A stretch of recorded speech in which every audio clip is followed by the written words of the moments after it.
I don't want an absolute that floats on a sea of red ink, that mutilates little boys and girls, that marries dudes to one another, and that walks around like it is the civilizational equivalent of the smartest guy in the room, while at the same time being the one that is always bumping into walls and knocking over vases.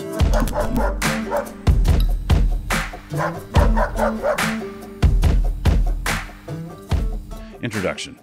As I've been observing the debate over Christian nationalism, develop is not really the right verb. Stagger is more like it. As I've watched the debate over Christian nationalism stagger around, perhaps toward resolution, a few thoughts have occurred to me from time to time. Actually, one basic thought has occurred to me over and over and over again, and so naturally I thought I should tell you about it. When men from disparate backgrounds and perspectives all seem to be sharing the same fundamental misunderstanding, some of them innocently and others not so much, it makes me want to speak to that misunderstanding. I've seen it in Michael O'Fallon, James Lindsey, Tim Bayly, Michael Horton, Scott Clark, and D.G. Hart. There's one common misconception running underneath all of their criticisms of a Christian prince, and so I thought to address it here. I'm going to attempt to put this response of mine in a nutshell, but what is more likely to happen is I shall wind up putting the same response into a handful of different nutshells. But it doesn't really matter which nut you pick first. It is all the same basic point anyhow, and that is why they all taste like sweet walnut. And I might as well give you the bottom line now. By what standard? The voice of the Lord. All ethical judgments, in order to be ethical judgments, require transcendental grounding. Otherwise, they are not ethical judgments at all, but rather just the opinions of some guy, or maybe some other guy. In James Lindsey's case, they are just the burbling of certain protoplasmic chemicals, reacting as they always would under these conditions and at this temperature. Whatever the case, they have no authority over me at all. Neither do they have any authority over us being the body politic. Again, in order to be an ethical assessment at all, it requires transcendental authority. In short, there's no ethical authority whatever without a thus saith the Lord. Our secularist experiment functioned for a time as though we could do without his word, but this was merely a sensation, akin to the sensation of flying that was felt by some inventor kid with Batman wings who jumped out of the hayloft.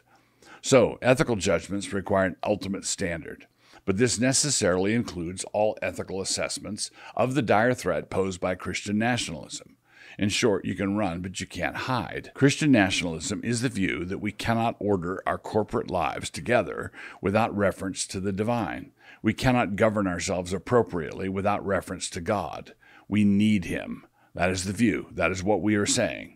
The retort to this view, the misunderstanding mentioned at the top, is frequently wrapped up with various examples drawn from the long and sinful history of the First Christendom, the Spanish Inquisition, the Salem witch trials, the 30 Years' War, the 12th century pogroms in London and York, all overseen in some way or other by various Christian princes. So given their record, why are we so hot for Christian princes? Hey? It seems like a tough question, but the problem is that there's no real way to bring these historical charges against Christian nationalists without assuming the legitimacy of Christian nationalism.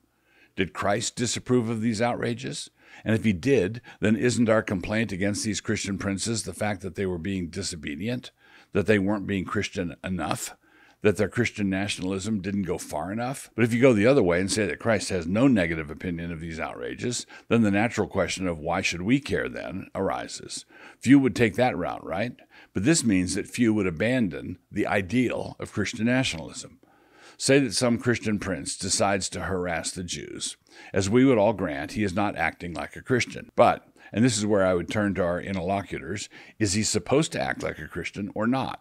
If he isn't, then what's your beef? You say he's not supposed to act like a Christian, and he isn't. But if he is supposed to act like a Christian, then how is that not Christian nationalism? You know, quote, appealing to the supreme judge of the world for the rectitude of his intentions, close quote. Incidentally, I cribbed those words from the ravings of some other extremists of yore. Depending on where you were educated, you may have heard of them. And this is what gets me. James Lindsey is an atheist who is distressed by living Christian nationalists because they are supposedly abandoning the ethos of the founders, consequently posing a threat to his liberties, when the fact is that back then he would have had a lot less freedom of cultural engagement than he does now. He opposes contemporary Christian nationalists because they threaten to take him back to the era of his heroes. He thinks he is lionizing James Madison when he's actually lionizing Earl Warren, bringing the absolute down within reach. Okay, we filled up one or two nutshells. Let's come at this another way. Is Christian nationalism bad? A lot of people are acting like it is bad. But who says? By what standard? What is the basis for making moral judgments about any political system whatever? If the standard of judgment originates from some location below the transcendental ceiling, then the only authority it possesses is that of power. That is why our secularist overlords are acting the way they do. Shut up, they explain. To channel the late Francis Schaeffer, if there is no absolute over society, then society becomes the absolute.